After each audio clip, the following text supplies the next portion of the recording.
Mbaya. Niweke nini? Niweke nini? Niweke nini? Basi ni mbaya. Tuende moja kwa moja hadi comment section tusikie Wakenya wanasemaje kuhusu huyu youth leader wetu. Mnataka kuwa youth leader?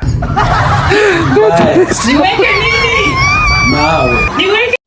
Huyu akiekelewa hiyo mawe tunapata another state funeral. Niweke nini?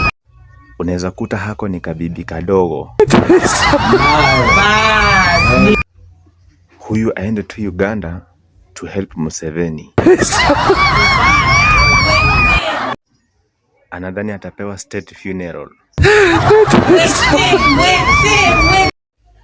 Halafu kwa bahati mbaya hiyo mawe iteleze ama wacha tu.